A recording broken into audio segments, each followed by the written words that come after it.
Halo kalian semua, semoga kalian selalu diberi kesehatan serta rizki yang melimpah. Kali ini Korban Film akan merangkum sebuah film yang berjudul Crazy Tsunami, yaitu di mana seseorang yang selamat dari bencana tsunami, namun ia harus berhadapan dengan buaya Afrika yang mengerikan. Mau tahu kelanjutan ceritanya? Yuk, tarik slur!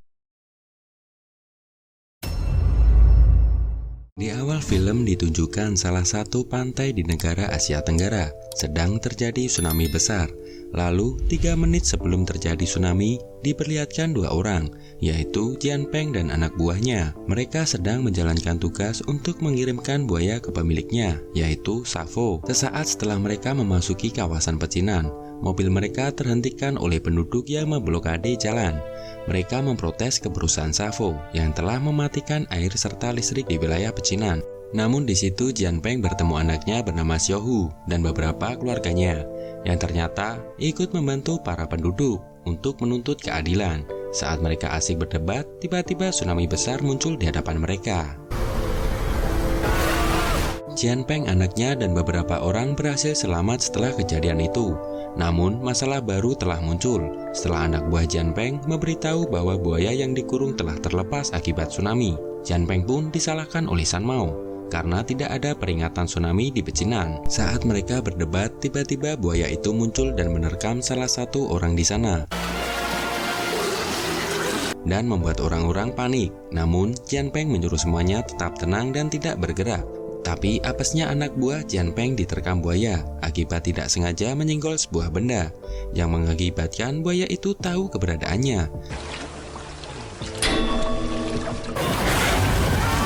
Sontak Jian Peng menyuruh orang-orang yang selamat memasuki sebuah Indomaret. Bukan.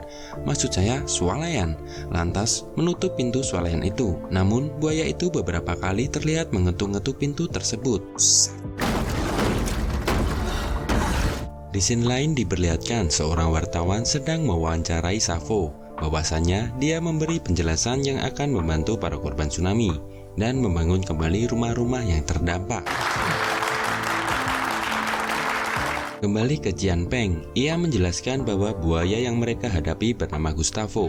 Buaya itu berasal dari Afrika yang telah menewaskan ratusan orang. Bahkan Savo membutuhkan waktu lama untuk menangkap buaya tersebut. Sontak San Mao pun emosi dan mengambil pisau untuk membunuh buaya itu. Tapi usahanya itu dihalangi oleh Jian Peng. Jian Peng pun mengatakan kalau mereka akan diselamatkan Savo. San Mao pun kembali emosi dan mengancam Jing Peng dengan pisaunya karena menggigit Savo lagi. Saat Xiaohu ingin menolong ayahnya, ia malah terlempar ke air dan membuat asma Xiaohu kumat. Lalu Dr. Chan pun memberi arahan untuk bernafas kepada Xiaohu.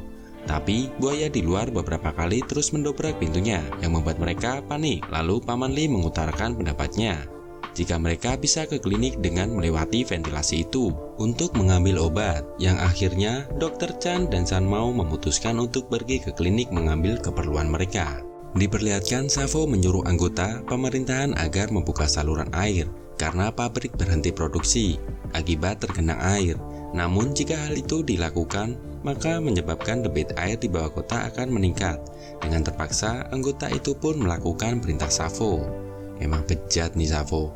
Kembali ke Dr. Chen yang mengetahui jika debit air naik drastis, mereka pun segera mengambil kunci serta obat asma di klinik itu. Namun saat Jian Peng menyusul ke klinik, ia bertemu dengan Dr. Chen yang akan menaiki ventilasi tersebut. Namun sayangnya San Mao serta Dr. Chen tak tertolong karena diterkam buaya tersebut. Scene kembali ke Savo yang sedang sarapan. Ia diberitahu oleh asistennya jika mereka kehilangan kontak dengan mobil pengangkut buaya.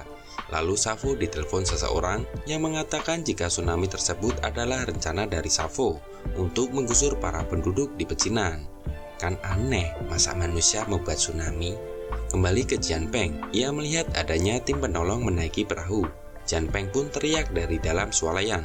Untungnya salah satu dari mereka ada yang melihat keberadaan Jian Peng. Namun saat mereka berada di dalam air, buaya itu menerkam mereka semua. Tim penyelamat yang berada di atas kapal, sebut saja John, merasa kebingungan atas hal itu.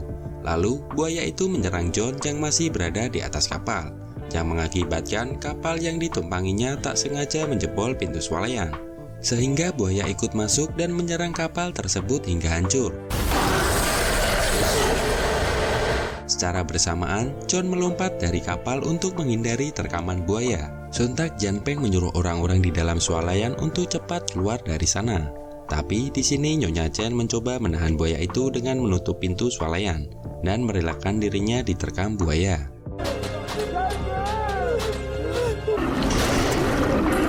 Saat mereka berada di luar, Jian Peng pun melihat ada tim helikopter dan segera mencari tempat tinggi agar bisa diselamatkan. Namun saat mereka sudah berada di atas tempat tinggi, tim helikopter pun itu ditugaskan asisten Safo untuk meninggalkan mereka saja. Saat bersamaan, salah satu tim helikopter merekam kejadian tersebut secara diam-diam. Lalu saat di sebuah ruangan, Paman Li merencanakan untuk menaiki menara air. Singkat cerita, saat Xiaohu melintasi tali tersebut, John egois dan menyusul Xiaohu, yang menyebabkan si John jatuh ke air dan diterkam buaya.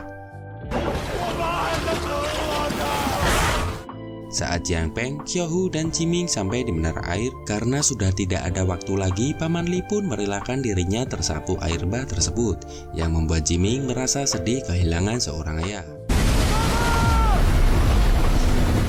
Lalu anggota pemerintah mengirimkan lagi helikopter untuk menyelamatkan mereka.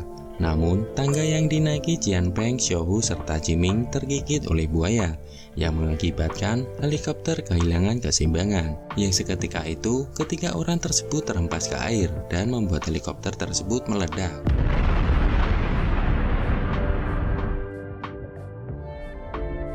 Scene diperlihatkan Jian Peng sudah sadar dan berada di ambulan dan menanyakan di mana Xiaohu anaknya.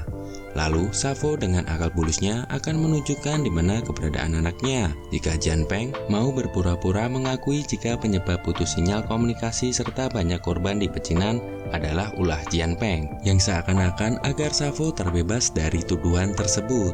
Saat Safo diwawancarai atas kejadian bencana dan monster air, ia menyebutkan jika buaya itu sengaja dilepas oleh seseorang dan memutuskan sinyal menara komunikasi saat terjadi tsunami. Safo pun mengatakan jika ia berhasil menangkap orang tersebut, dialah Jian Peng, yang dipaksa Safo untuk mengakuinya. Saat Jian Peng mengakui di depan umum, dia membeberkan bahwa semua ini adalah rencana Safo yang akan mengambil alih kawasan pecinan dengan cara licik.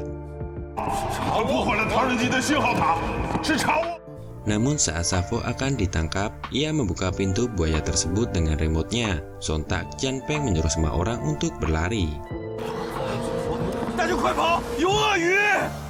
Singkat cerita, Jian Peng bertemu dengan Xiaohu serta Jiming di sebuah lorong. Tapi di sini Jiming tak sadarkan diri. Saat mereka hendak keluar dari tempat itu, tiba-tiba buaya tersebut menghadang di depan mereka. Lalu Jian Peng merencanakan akan mengalihkan perhatian buaya tersebut agar Xiaohu dan Jiming dapat pergi dari tempat itu. Namun, Jian Peng terlihat terdesak dan kewalahan melawan buaya tersebut, yang mengakibatkan tangan kiri Jian Peng putus tergigit buaya itu. Tak sampai di situ, saat buaya akan mengejar Xiaohu dan Jiming, di situ Jian Peng tetap melakukan perlawanan terhadap buaya tersebut. Namun Jian Peng terpental akibat sabetan ekor buaya hingga sempat tak sadarkan diri. Saat buaya menuju ke arah Jian Peng, tiba-tiba Xiaohu melindungi ayahnya dengan cara menancapkan besi ke mulut buaya hingga tewas.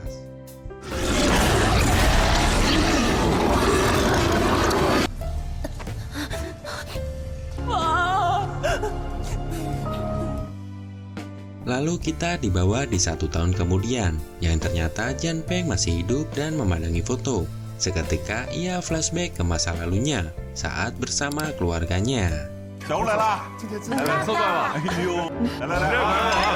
Dan film pun selesai.